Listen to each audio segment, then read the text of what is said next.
Welcome to Inland Empire Alive, bringing you issues, events, and perspectives from throughout San Bernardino and Riverside counties. I'm David Brady, and on today's show I'll be talking with Ali Cisneros about the free literacy programs available at the Jack L. Hill Lifelong Learning Center in San Bernardino. That's today on Inland Empire Alive.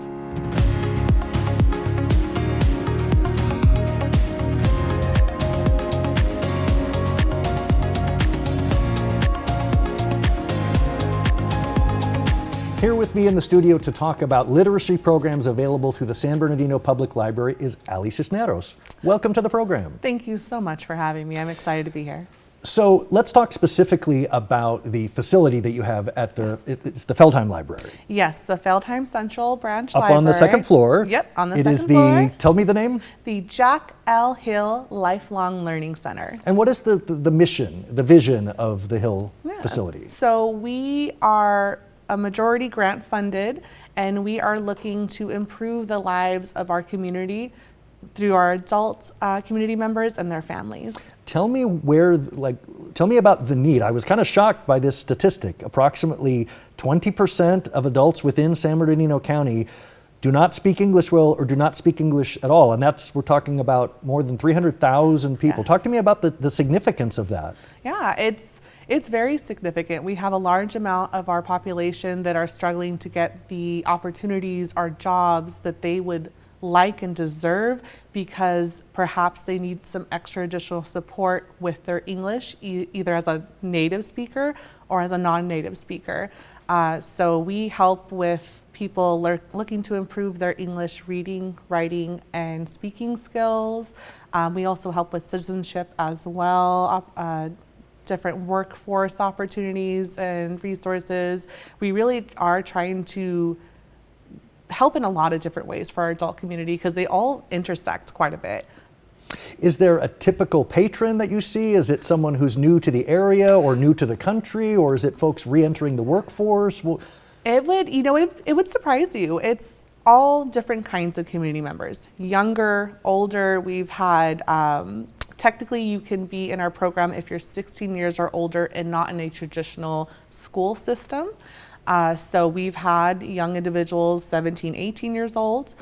We've have people in their 70s that are still attending. It's all ages, all ethnicities, all walks of life, people who've been here decades, people who are just here recently.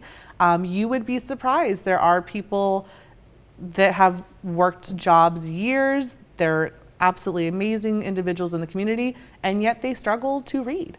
Well, that's an interesting point. Is there sometimes shame that you have to overcome among people that, they're embarrassed that they didn't learn this when they were children and they're trying to hide it and conceal it and work around? That is something we do see often.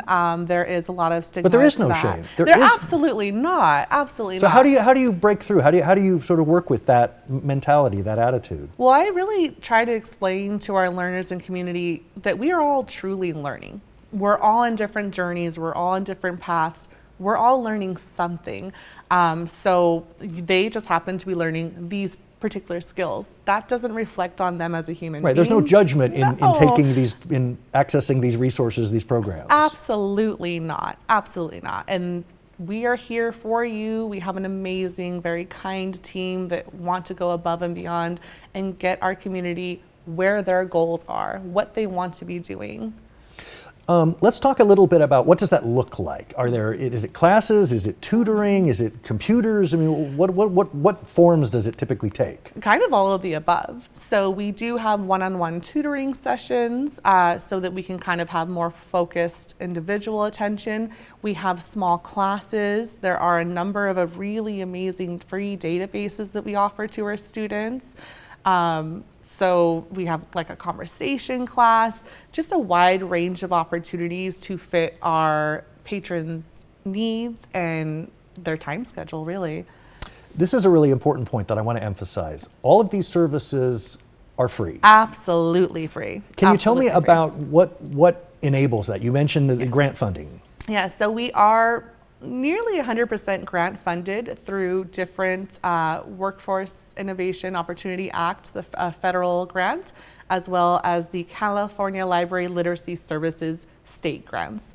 So it's actually 4 different grants, 3 from the state and 1 from the federal government. So are there any responsibilities of the patron in coming? Are there things they need? I know there's a bit of an intake process. There is a intake packet they have to fill out, and sometimes that can be a little intimidating to our potential learners. It is a few pages. That kind of ties back to the fact that we are grant funded. So all of the information we're asking for truly is for the grant reports. All of it is anonymous though. There's no connection with name or information on those reports, just a X amount of people category sort of thing. When we come back, we'll have more with Ali Cisneros talking about literacy programs here in the city of San Bernardino. After this. Hi, I'm EJ Williams for American Humane. For thousands of years, dogs have been our best friends in our worst times. Today, we're also learning that our best friends, millions of whom are abandoned each year, are often the best medicine when people are facing obstacles.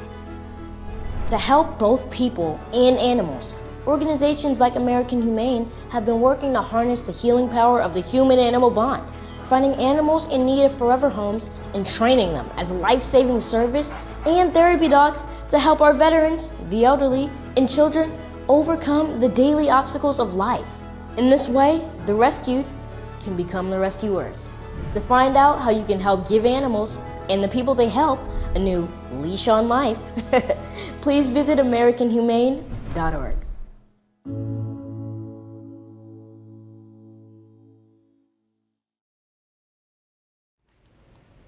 I'm talking with Ali Cisneros with the San Bernardino Public Library about the wonderful literacy programs. Give me an idea about what folks can expect when they come in. Are they typically interacting with a computer? Are they interacting with a person? What does it look like when they're engaging with these programs? Yeah, so if you come on up, it's your first time there, really you're going to talk to a human being. We want to make that human connection. Are there language barriers that you have to overcome? There can be sometimes. So we do have some Spanish speakers on our staff. So if it's a Spanish native speaker, we can communicate with them through those staff members. However, Spanish is not the only native speakers that we get in our doors. So we get creative. We sometimes use even Google Translate. We are going to go above and beyond to make sure that we can communicate in a way that feels comfortable for that learner walking in the door. You make a great point. Southern California has so many cultures, so many languages. Does that make it difficult to sort of, figure out how to best serve the needs of these individual folks who may, speak languages you have no familiarity with? Yeah, I think on the surface it could seem so. It could seem a little difficult, but at the end of the day, we are all individuals, again, just looking to learn.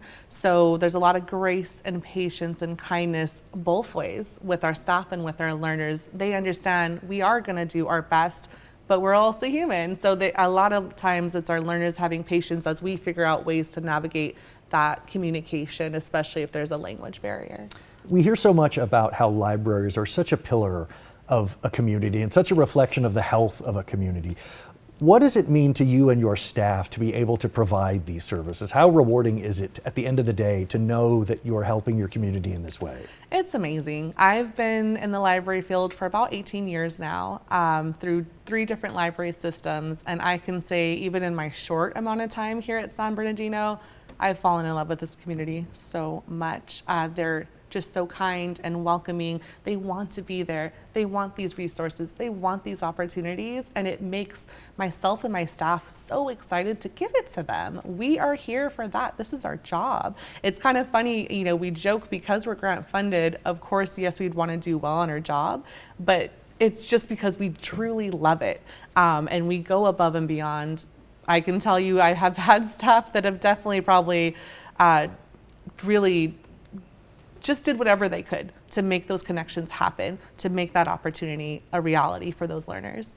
There must be something very satisfying about you're not only helping someone directly, but you're giving them tools. Yes. You're giving them opportunities. You're giving them a chance to potentially live a better life, to find work opportunities Yes. that they wouldn't have. There must be something really satisfying that it's not just meeting a community need, but it's literally changing lives. Absolutely. As a matter of fact, we've had such amazing success stories, including a gentleman who came. He was in prison for a couple of years for something in his past. So he was really looking to increase his skills in English. He wanted to go back and get his GED. He wanted to get a job.